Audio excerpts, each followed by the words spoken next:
Have you always wondered why some people's life seems so successful and smooth sailing, while some of us always struggle and constantly in search of methods that can give us better results? Today, I'm excited to share with you the secret, one that not only transforms your financial balance sheet, but also enriches your life's balance sheet. You know what? This kind of success is accessible to normal people like you and me through the right insights and mindsets. This all-encompassing success is inspired by a book that shifted my paradigm, The Go-Giver. I was never a book person, and when I was being recommended, I hesitated to pick it up, and I never thought I could finish the book. But when I picked up the book, I couldn't stop. It was so enlightening and especially life-changing. Since incorporating the principles into my life 10 years ago, I've seen drastic changes into my life, and I'd like the same for you. Join me as we unravel the secret and the 5 laws to achieving it. Do stay till the end for a very important tip that will maximize your result as you apply these laws to your life.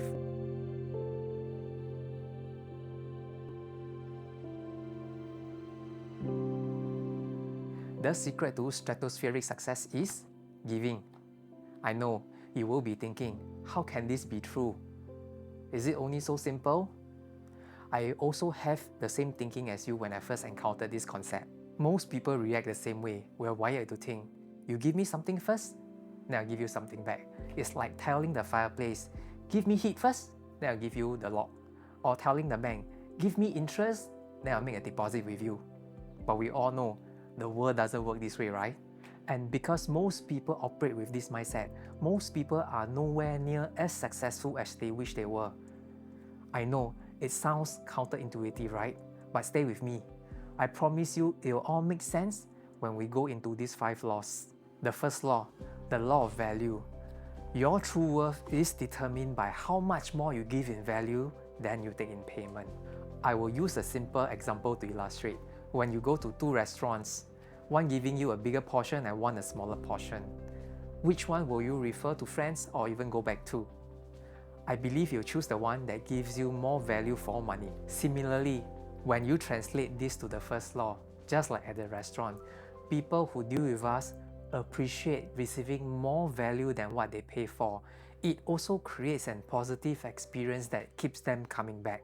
This is not limited to just transactions of goods and services. It can also be applied to your daily life.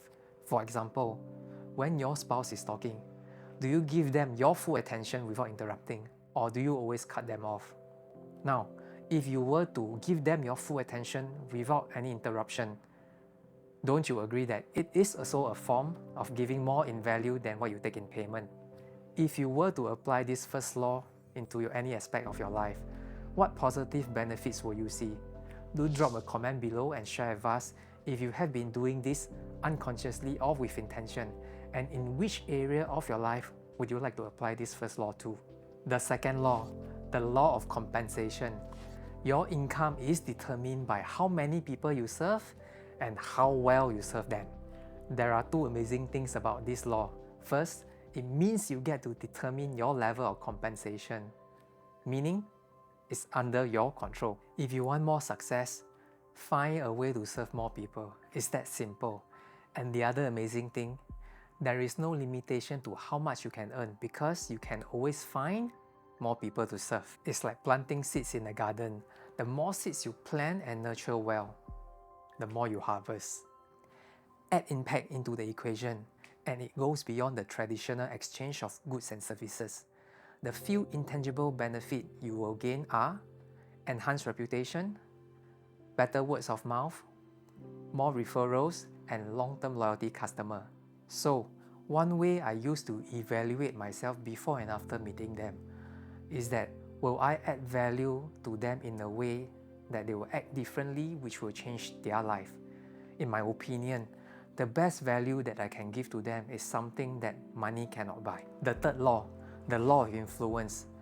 Your influence is determined by how abundantly you place other people's interests first.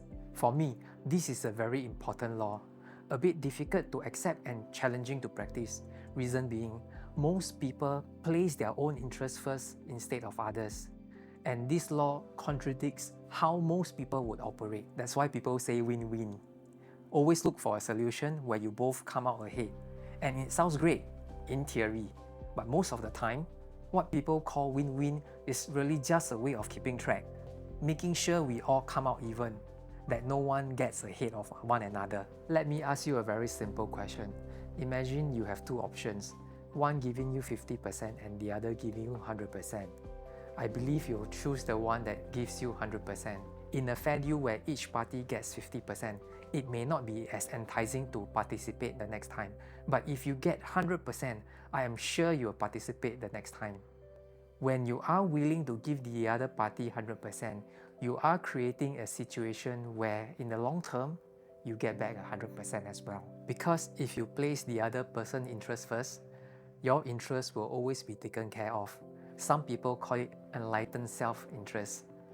Watch out for what the other party needs, with the faith that when you do this, you will get what you want as well. The fourth law, the law of authenticity. The most valuable gift you have to offer is yourself. I believe this law explains itself. No matter what is your training and your skill set, you are your most important commodity, and the most valuable gift you have to offer is you. Reaching any goal you set takes 10% specific knowledge or technical skills, 10% max. The other 90+% is people skill. And what's the foundation of all people skill? Is it liking people, caring about people, or being a good listener? These are all helpful, but it is not the core of it. The core of it is who you are. It starts with you. So be genuine, be true to yourself, be you. This is where your true power is. Be willing to show weakness and imperfection, because we are all human, and when we are willing to do this, we become more relatable and genuine. Do drop a comment below and share with us if you have any experience meeting an inauthentic or authentic person. How did they make you feel? The fifth law, the law of receptivity. The key to effective giving is to stay open to receiving. Being receptive doesn't just refer to anything financial or material. It also includes receiving compliments, support, and opportunities. When you allow yourself to receive, you create a dynamic flow of energy, which is essential for maintaining a healthy and sustainable cycle of giving and receiving. Imagine a business owner being so passionate in delivering additional value to their customers. If they are hesitant to receive testimonials, referrals, it disrupts the natural flow of giving and receiving. On the other hand, if they stay open to receiving testimonials or even collaboration proposal, it not only boosts their confidence, but it also strengthens their connection with their customers. Now, I'm also curious about your experience. Have you ever encountered unexpected wisdom similar to the Go Giver that transformed your life? Do share with us your stories in the comment below. Do subscribe, and let's create a community of success seekers that supports one another. The important tip that I mentioned from the start is we need to practice genuine giving, meaning giving from the heart. We must give because we want to give and not because we want to take. Otherwise, there is a condition attached to our giving which will make the process more difficult. And we must also understand that there is a time delay from the time of giving to receiving. I will use the garden analogy again. The day you plant the seed is not the day you harvest the seed. So it is important that we water the plant, take care of the weeds and give it fertilizer, give it nutrients, and have faith that it will grow. Just like when we give, have faith that we will definitely receive. Thank you for joining me on this journey. Most importantly, apply these principles into your life and see your life prosper. I'll see you the next time.